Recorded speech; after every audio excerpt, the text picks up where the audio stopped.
taking a peek at the steering wheel as well as the cluster screen inside of the Ford Bronco Sport. This is going to be a full walkthrough showing you everything that you need to know. So starting off, first thing I'm going to point out is the steering wheel inside of this thing is going to be heated depending on which version of the vehicle that you're in. Along the very bottom right side, you'd be able to turn the heated steering wheel button on or off, that way if you'd like. It's also going to be manual telescoping, so just by your left knee, there's a release there, and all you're going to do, in, out, up and down, find that perfect position. Once you do, click it to lock it back into place. This is nice though. Now, stick on the left-hand side, there's a button on the tip of the stick, and that's to turn your lane keeping system on or off. The lane keeping system works 3 different ways, and it's all based off of how you have it set up inside of the infotainment system. So first option is a little bit of a steering wheel shake. So if you start to veer over into a lane without signaling, a little bit of a shake. The second way is it'll nudge you back into your lane. The third thing is it'll do both. So you'll get a little steering wheel shake, and then it'll nudge you right back into your lane again. But you can toggle it off through the infotainment system, looking at the lane keeping mode there. So if you were ever like riding lines and you're wondering why you're getting a vibration, it's not the alignment. Most likely, chances are, it's just that system, which you could toggle off by pushing the button on the tip of the left stick there. The right stick, one other thing to point out about that stick, high beams. So this thing as of right now is currently in the auto mode. So if you look on the bottom left side there, currently in auto mode, which means that you can't lock the high beams out permanently. What happens is the vehicle essentially goes into an auto high beam mode. So if it recognizes that it needs the high beams, it flips it on automatically for you. If the vehicle determines that there's somebody oncoming, it's going to dim them or turn them off completely before bringing them back on again. So that is something to note, but if you wanted to permanently lock your high beams out, just get out of the auto mode. So you go into one of the other modes, then you can flip away in order to keep your high beams permanently locked out by pushing that away. So that is something to consider there.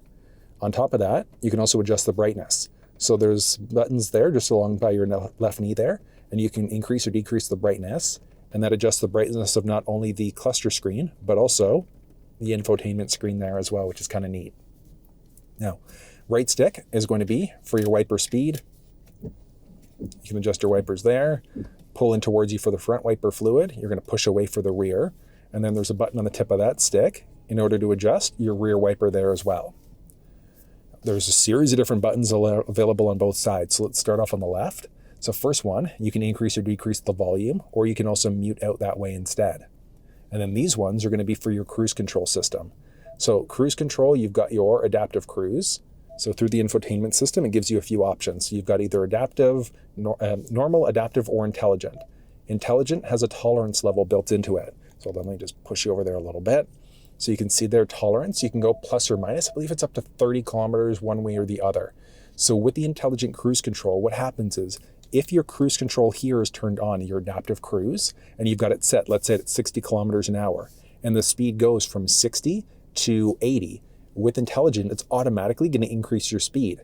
If it goes from, let's say, 60 down to 40, it's automatically going to decrease your speed to 40 kilometers an hour or miles, whatever the case may be.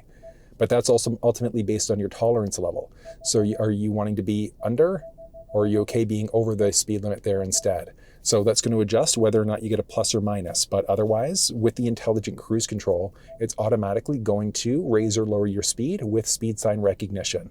And then if you hate the idea of adaptive cruise, you can also just flip it out to a normal style cruise control instead. But honestly, once you get the hang of the adaptive cruise control system and how it works, you're going to love it. But the basics here. So you can toggle the cruise control system on. There's a distance indicator. So how close or far do you want to be away from the vehicle that's in front of you? Think of it like a 1 Mississippi, 2 Mississippi type of a rule. And then you can either go up or down to set and then increase or decrease 1 kilometer or 1 mile per hour at a time. You can hit the brake to cancel, and then you can hit the resume button in the middle there to resume back to your set speed. You can also press that X if you wanted to temporarily cancel the set speed as well. And then this one's a lane centering system. So you know it's active because, it's turned on. It's active when it goes green and it has to recognize the actual lane markings. But it's different from the lane keeping system because the lane centering keeps you perfectly balanced in your lane as you go. It's a very, very smart system. It's not self-driving, but I mean, with the adaptive cruise system set up, it is really, really close all at the same time.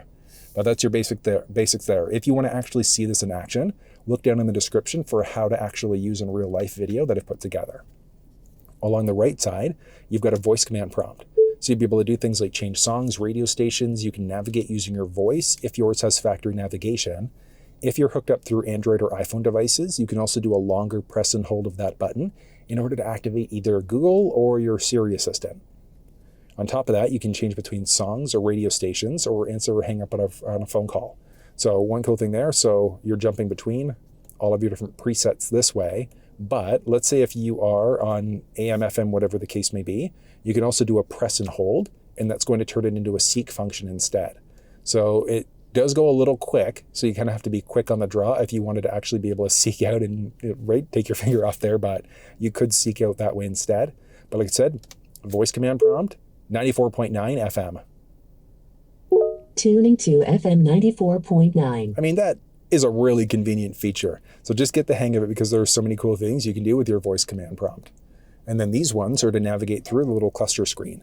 So let's zoom in a tiny little bit and let's learn a few more things. So all I'm doing is using the buttons along the very side there. So you've got back button, up and down, and then a menu button.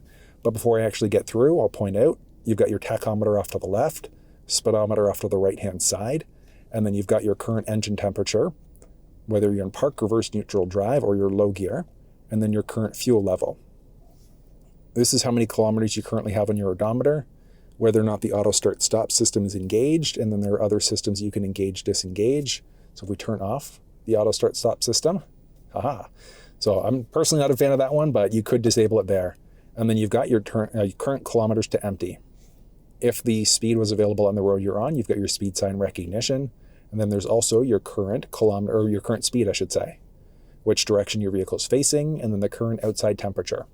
So starting off, you've got your select screen. So you're just going to go menu button, select screens, and that's what screen are going to show up on this main menu. So you've got your calming screen there, fuel economy. So fuel economy, you can press and hold the OK button on the steering wheel in order to be able to reset. You've got trip one counter, same idea, press and hold OK to reset. Tire pressure, and then your current station that you're listening to, or song, whatever the case may be. But if you go to select a screen, you can now select which additional screens are going to be showing up. So do you want the intelligent four-wheel drive showing up, auto start stop system now, and then let's go seatbelts as well. So we go back home, and then we add it in. So we added in that little seatbelt button there, so you can see there are no seatbelts there, and then intelligent four-wheel drive. So we can see which wheel is getting which amount of power. Moving into audio, so as of right now, so you can see AM, FM, Sirius XM. You can jump between any of these different sources if you want to. Navigation, so you can look at my home, previous, if navigation is not going to be there if your vehicle doesn't have factory navigation. And this is just with factory nav. So if you had your phone connected to Google Maps or I guess either Android or iPhone devices for Google Maps, Apple Maps, or Waze, that's not going to show up anyways. You have to have factory navigation to get this menu. But you can look at point of interest icons nearby, so food, fuel, hotels, and things like that. And then you can easily select. Obey traffic laws, be alert, and use voice commands while driving. Please proceed to the highlighted route, and then the route guidance will start. Didn't even realize I selected something there. Yeah, so even with things selected, so you can see there, it doesn't actually show anything in the cluster. That's something that I would like to see in the next gen Bronco Sport as well, at least like a little direction, but like a mapping cluster I think would be really cool at the same time. There we go. And then back, you've got phone. So if your phone was connected, it would let you make phone calls, look at missed calls and things like that.